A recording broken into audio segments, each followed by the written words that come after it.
What's going on, everyone? Juicebags here, and welcome back to some Dungeon Defenders 2.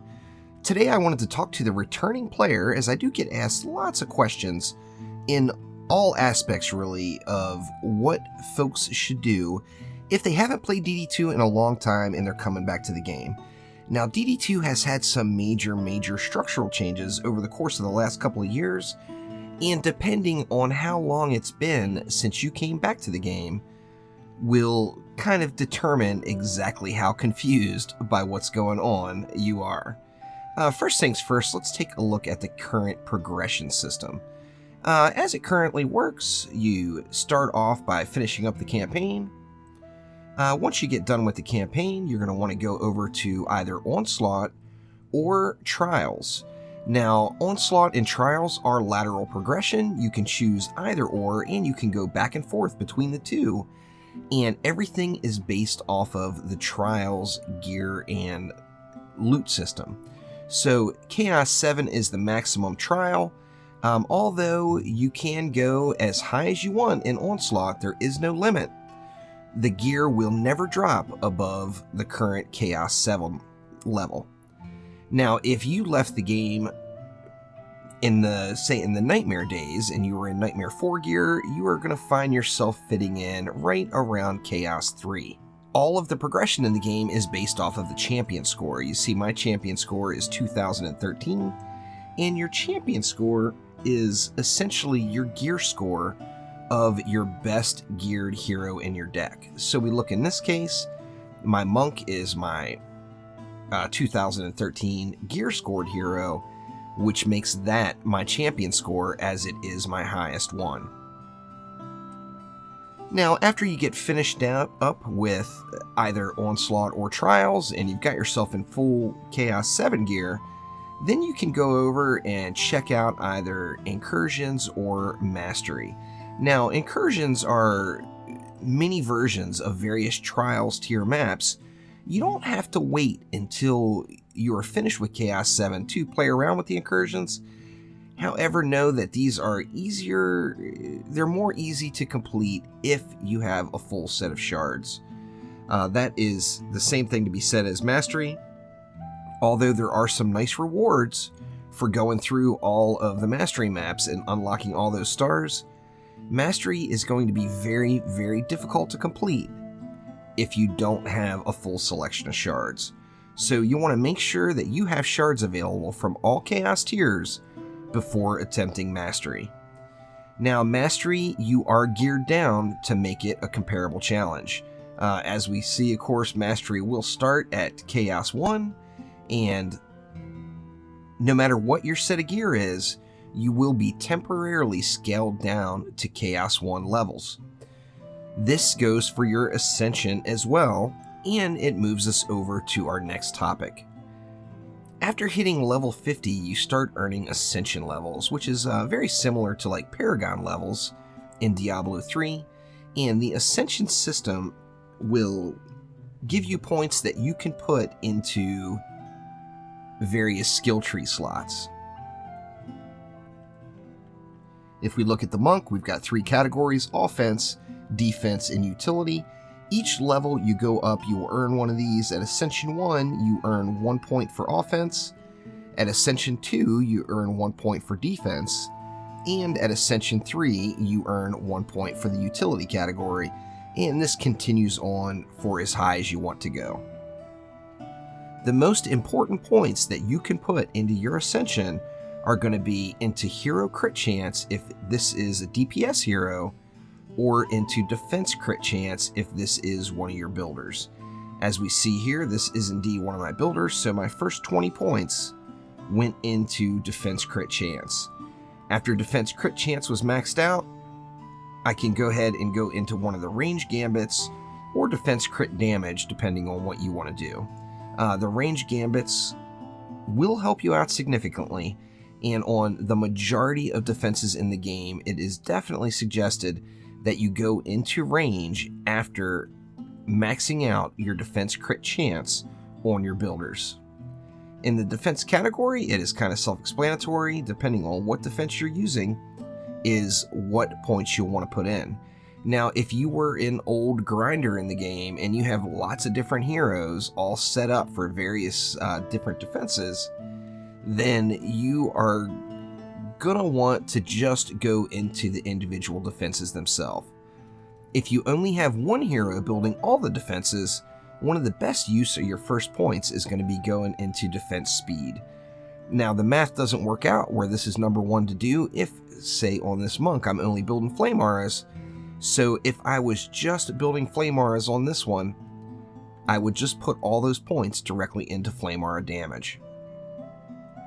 The offense category will have some quality of life in there, and really you can put those points wherever you like, depending on what your main focus is. If you feel like you're taking too much damage, by all means throw some in health.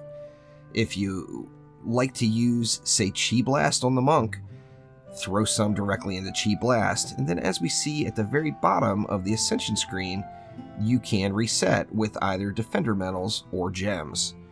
There actually has been one weekend where it was a free reset weekend and we were able to play around with various things. Now, if you quit the game after Trials and you're returning to it, so you came in after Trials and prior to the addition of Onslaught, that is really why I wanted to bust out this PS4 character, is that is exactly where this account falls. Now, if I go over and look at Onslaught, or let's just say let's start right at the Trials. If I go over and look at Trials, I'm going to see I have all of the Trials unlocked. Now, the reason I have all the Trials unlocked is because I have done them before.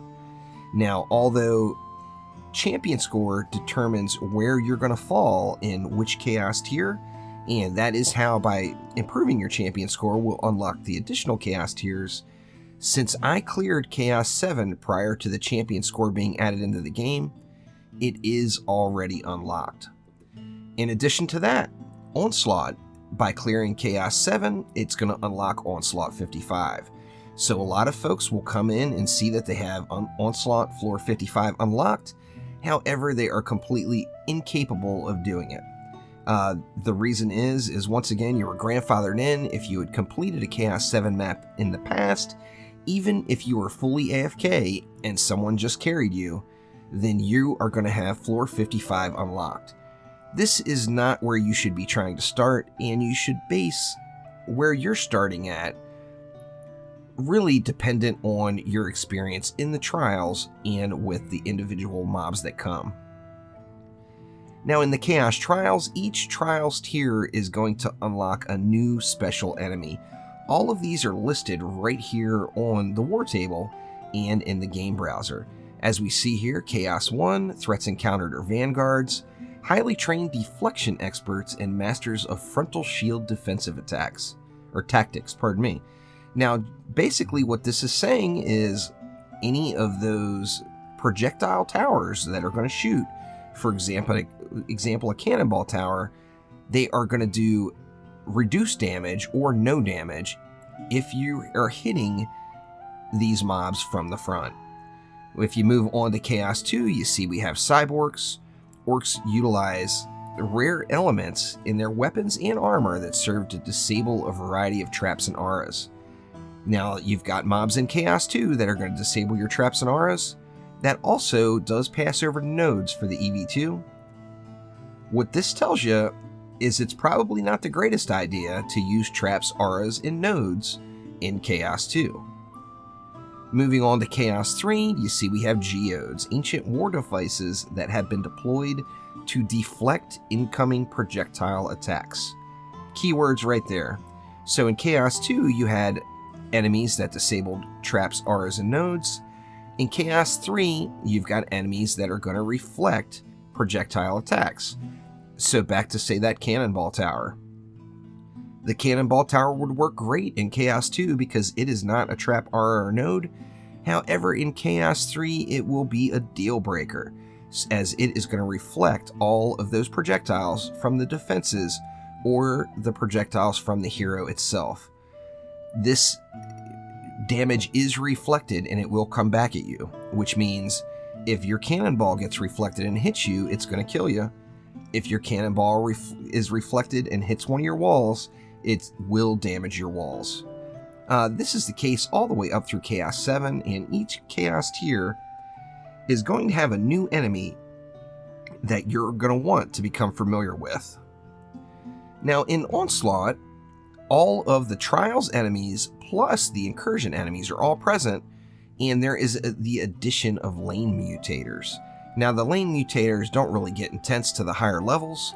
At floor 55, actually at floor 57, is where every mutator and every mob schedule in the game is unlocked. So if you go into an Onslaught floor 57, you could potentially run into all of those Trials mobs, Chaos 1 through Chaos 7, all on the same maps, in addition to that, with special lane mutators. If you want more information about champion score or progression, I do have some detailed videos on those right here on my YouTube channel. Now, in addition to that, if you are an older player and you are in the Nightmare 4 days, passives on gear is currently gone. Now, the replacement for passives on gear is going to be shards. Now, if you're familiar with shards and you're returning from the Trials era, you will remember that shards previously have gone directly into your gear. That is no longer the case. So if we look at this monk and say the gloves, and then if I see on the left-hand side of the interface there, I've got 3 shard slots in the gloves, I can head over there, click on an empty shard slot, and it's going to bring up any available shards that can go in that slot. And these shards are going to stay on the hero. They are not attached to the gloves, even though that is a glove slotted shard, which means these shards will stay right there and stay put. As you replace your pair of gloves, all the shards will remain in place. Now, in addition to that, we do have new cosmetics in the game. We also have now a flare system. If you look through the cosmetics tabs, you're going to see we've got our regular hero costumes. We've then got accessories for those costumes. And then in addition to that, we have flares. The flare system can include masks, it can include wings, all kinds of cool stuff. Auras that float around, your waist or float around your feet. There's lots and lots of different options. Flares are going to be found from completing mastery maps and then also in Defender packs. Defender packs, of course, are available for purchase, but in addition to that, there's a chance of a Defender pack dropping from each Onslaught floor in the game. Now, you'll only get 1 Defender pack per floor, and if you've gotten a Defender pack on, say, floor 3, you're not going to get another Defender pack until you move on to floor number 4. Now, this will reset if you decide to use Ancient Power. If you look on your interface again, under your inventory, we have the Ascension, the Powers, the Cosmetics. You can rename heroes now, but if you look here on Powers, Ancient Powers is a prestige system in the game that is 100% optional. You do not need to do it. However, if you do plan on playing the game really long term, this is going to be the route you're going to want to take to get just a massive amount of power. Ancient Power resets require, as you see here, getting to floor 65 in Onslaught and being over Ascension level 250. Now, this is the minimum that you have to get to reset. It's the benefits you get from resetting at the minimum are, of course, minimal. So you're going to want to press forward in Onslaught as far as you can before you even think about the Ancient Power system. So get yourself to Chaos 7, press upwards in the floors of Onslaught, go as high as you can. There are lots and lots of cool flares. The ending flares in Onslaught unlock currently at floor number 114, so make it your goal for sure to get to floor number 114, ideally before you even think about Ancient Power, as it is, as I mentioned, a prestige system and definitely not required to play the game. I've also got another video detailing the different milestone points that you'd want to get to before worrying about Ancient Power. and hopefully that will help everyone out that is returning to the game. Now, there are new heroes in the game as well, and currently the best source of information for heroes is actually on the Create Hero screen, believe it or not. So if you go over to Create a Hero, and then take a look at each specific hero, you're going to find the most detailed description of that hero's defenses right here on the Create Hero screen.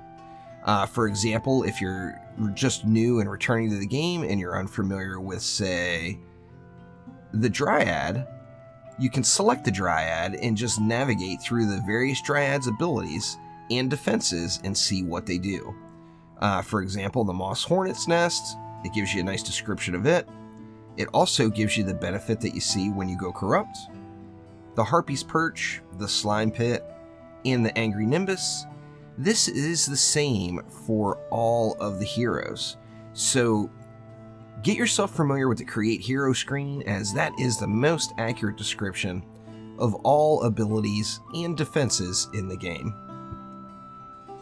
Hopefully this helps answer some questions for those that are coming back to give DD2 another look. I know the introduction of the Barbarian just last month has gotten a lot of older DD2 players excited about the game again, and by all means, come in and get your Barbarian all sorts of beast mode. So that will do it for now. Thank you very much for watching. Click that like button and please subscribe to the channel, and I will be back soon with more Dungeon Defenders 2. Thanks again. I'll see you next time.